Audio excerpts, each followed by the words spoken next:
Good morning class 8। आज हम Hindi reader का लेसन 2 लाख की चूड़ियाँ पढ़ेंगे। मैं इसे रीड करूँगी और आप सुनेंगे। यह एक गद्यांश है जिसके लेखक कामता नाथ जी हैं। तो ध्यान से सुनिएगा। सारे गांव में बदलू मुझे सबसे अच्छा आदमी लगता था क्योंकि वह मुझे सुंदर सुंदर लाख की गोलियां बनाकर देता था। मुझे अपने मामा के गांव जाने का सबसे बड़ा चाव यही था कि जब भी मैं वहां से लौटता था तो मेरे पास बहुत सारी गोलियां होती थी, रंग बिरंगी गोलियां जो किसी भी बच्चे का मन मोह ले।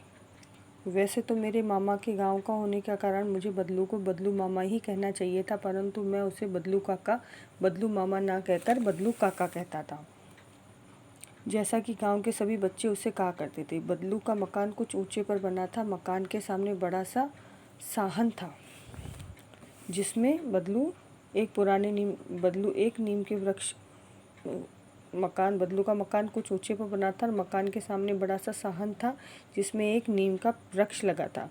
उसी के नीचे बैठकर बदलू अपना काम किया करता था। बगल में भट्टी दहकती रहती थी जिसमें वह लाख को पिघलाया करता था।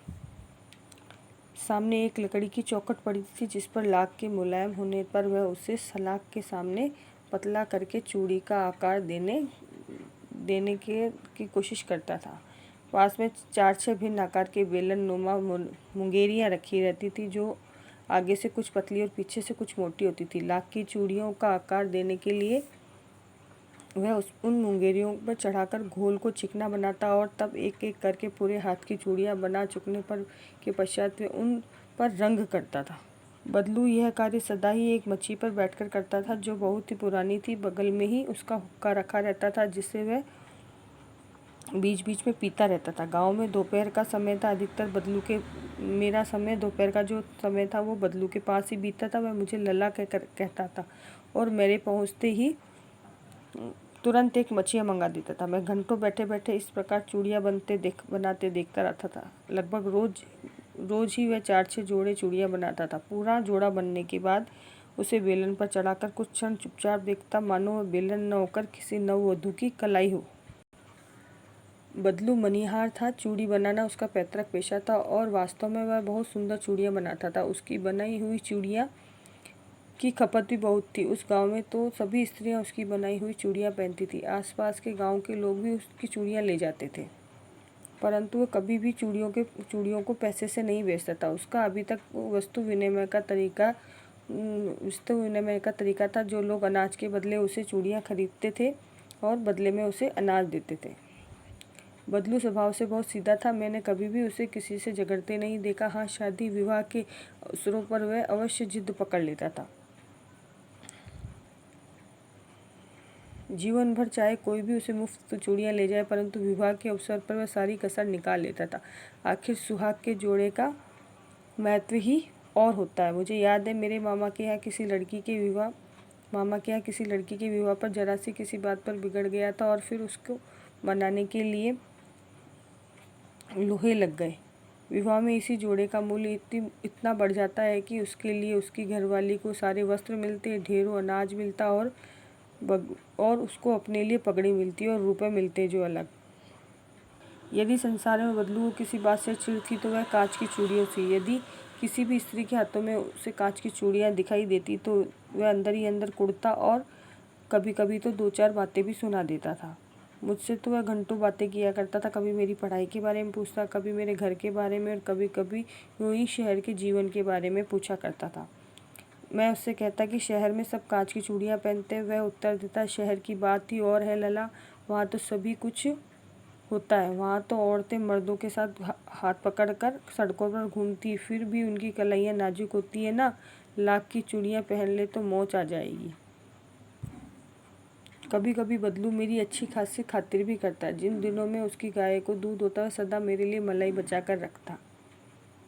आम की फसल में तो रोज मैं उसके यहाँ 2-4 आम खाकर ही आता, परंतु इन सब बातों के अतिरिक्त जिस कारण में मुझे अच्छा लगता था वह उसका सीधापन था। लगभग रोज वह मेरे लिए 1-2 गोलियाँ किसकी लाख की बना करके देता था। वो उसको गोलियाँ बना के देता था। बचपन था, लेखक का बचपन था। मैं बहुधा हर गर्मी की छुट्टी अपने मामा के यहाँ जाया करता था। एक आध महीने वहाँ रहकर स्कूल खुलने के समय तक वापस आता, परंतु 2-3 बार ही मैं अपने मामा के यहाँ गया होऊंगा। मेरे पिताजी की एक दूर शहर में बदली हो गई और लंबी अवधि तक मैं वहाँ जा नहीं सका। तब लगभग 8-10 वर्षों के बाद मैं वहाँ गया तो इतना बड़ा हो चुका था कि लाख की गोलियाँ मेरे लिए कोई मायने नहीं रखती थी। अतः गाँव में होते हुए मैं कई दिनों तक मुझे बदलू का ध्यान न आया। इसी बीच मैंने देखा कि गांव में लगभग सारी स्त्रियां कांच की चूड़ियां पहने हैं। विरले ही मैंने हाथों में लाख की चूड़ियां देखी। एक दिन सहसा मुझे बदलू का ध्यान आया। बात यह हुई कि बरसात में मेरे मामा की छोटी लड़की आंगन में फिसलकर गिर पड़ी और उसके हाथ की कांच की चूड़ियां टूटकर उसकी कलाई में घुस गई और उससे खून बहने लगा। मेरे मामा उस समय घर पर न थे। मुझे ही मरहम पट्टी करनी पड़ी। तभी सहसा मुझे बदलू का ध्यान हो आया और मैंने सोचा कि उससे मिलने जाऊं। अतः शाम को मैं घूमते घूमते उसके घर पहुंचा, पर बदलू वहीं चबूतरी पर नीम के नीचे एक खाट पर लेटा था। नमस्ते बदलू काका, मैंने कहा। नमस्ते भैया, उसने मेरी तरफ नमस्ते का उत्तर दिया और उठकर खाट पर बैठ गया। परंतु उसने मुझे पहचाना नहीं और देर तक मेरी ओर निहारता रहा। मैं जनार्दन हूँ काका, आपके पास से गोलियां बनवा कर ले जाता था। मैंने अपना परिचय दिया। बदलू फिर भी चुप रहा, मानो वह अपनी स्मृति पटल पर अतीत के चित्र उतार रहा हो। और तब वह एकाएक बोल पड़ा, आओ आओ लला, बैठो। बहुत दिन बाद गांव आए? हाँ, इधर आना नहीं हो सका काका, मैंने चारपाई पर बैठते हुए उत्तर दिया। कुछ देर शांति रही। मैंने उधर उधर दृष्टि दौड़ाई तो मुझे ना तो उसकी मच्छियाँ नजर आई, न ही भट्टी। आजकल काम नहीं करते काका, मैंने पूछा। नहीं लला, काम तो कई सालों से बंद है। मेरी बनाई हुई चूड़ियाँ कोई पूछे तब तो। गांव में तो कांच का प्रचार हो गया। वह कुछ देर तक चुप रहा, फिर बोला, मशीन युग है न लला, आजकल सब काम मशीन से होता है। खेत भी मशीन से जोते जाते हैं और फिर जो सुंदरता कांच की चूड़ियों में होती है, लाख में कहाँ संभव है। लेकिन कांच बड़ा खतरनाक होता है, बड़ी जल्दी टूट जाता है, मैंने कहा। नाजुक तो फिर होता ही है लला। कहते कहते उसे खांसी आ गई और वह देर तक खांसता रहा। मुझे लगा उसे दमा है। अवस्था के साथ साथ उसका शरीर भी ढल चुका था। उसके हाथों और माथे पर नसें उभर आई थी। जाने कैसे उसने मेरी शंका भांप ली और बोला, दमा नहीं है मुझे, फसली खांसी है। यह 1-2 महीने से आ रही है, 10-15 दिन में ठीक हो जाएगी। मैं चुप रहा। मुझे लगा उसके अंदर कोई बहुत बड़ी व्यथा छिपी हुई। मैंने देर तक सोचता रहा कि इस मशीन युग ने कितने हाथ काट दिए हैं। कुछ देर तक फिर शांति रही, जो मुझे अच्छी नहीं लगी। आम की फसल अब कैसी है काका? कुछ देर पश्चात मैंने बात का विषय बदलते हुए पूछा। अच्छी है लला, बहुत अच्छी है, लहलहाकर उत्तर दिया और अंदर अपनी बेटी को आवाज़ दी, अरे रज्जो, लला के लिए आम तो ले आ। फिर मेरी ओर मुखातिब होकर बोला, माफ़ करना लला, तुम्हें आम खिलाना भूल गया था। नहीं नहीं काका, आम तो इस साल बहुत खाए हैं। वाह वाह, बिना आम खिलाए कैसे जाने दूंगा तुमको। मैं चुप हो गया। मुझे वो दिन याद हो आया जब मेरे लिए मलाई बचाकर रखता था। कौन? बदलू काका। किसके लिए? लेखक के लिए। गाय तो अच्छी है ना काका, मैंने पूछा। गाय कहाँ है लला, 2 साल हुए बेच दी, कहाँ से खिलाता। इतने में रज्जो, उसकी बेटी, अंदर से एक डलिया में ढेर सारे आम ले आई। ये तो बहुत है काका, इतने कहाँ खा पाऊंगा, मैंने कहा। वाह वाह, वह हंस पड़े। शहरी ठहरे ना, मैं तुम्हारी उम्र का था तो इससे चौगने आम एक वक्त में खा जाता था। आप लोगों की बात ही और है, मैंने उत्तर दिया। अच्छा बेटी, लला को 4-5 आम छाँट कर दो, सिंदूरी वाले देना। देखो लला कैसे हैं, इसी साल यह पेड़ पर तैयार हुआ है।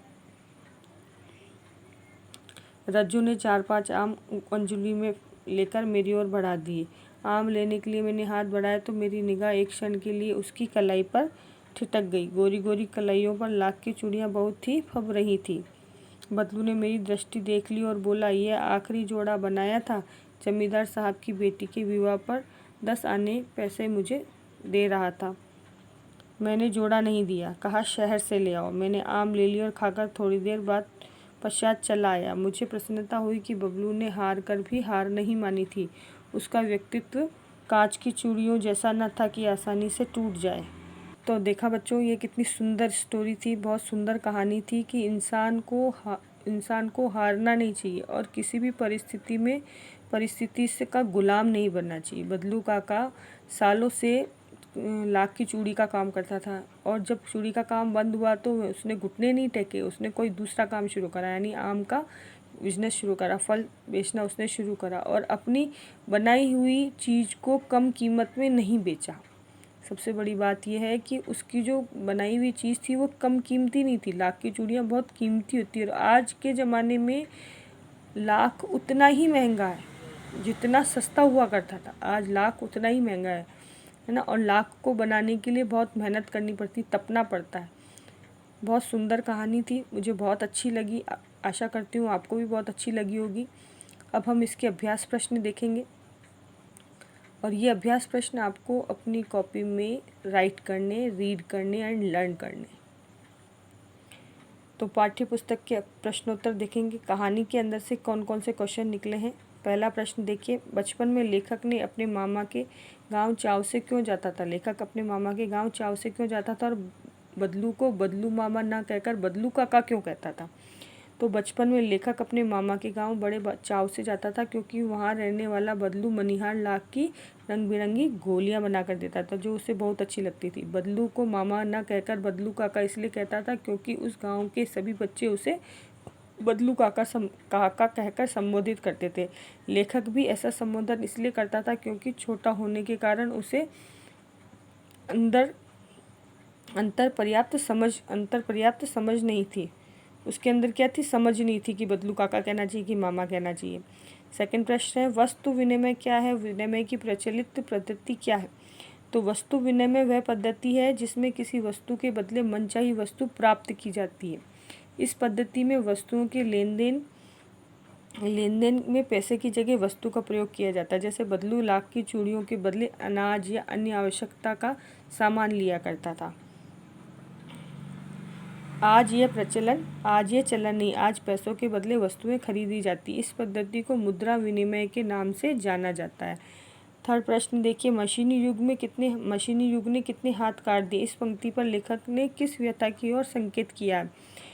तो आंसर होगा इसका, मशीनी युग ने कितने हाथ काट दिए। इस पंक्ति में के माध्यम से लेखक ने मशीनों के अंधाधुंध प्रयोग से बढ़ती हुई बेरोजगारी के बारे में हमें इंगित किया, संकेत दिया है।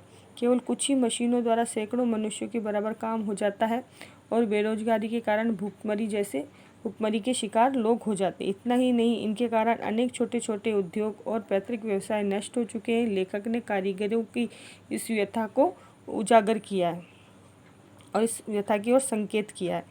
प्रश्न 4 देखिए, बदलू के मन में ऐसी कौन सी व्यथा थी जो लेखक से छिपी न रह सकी।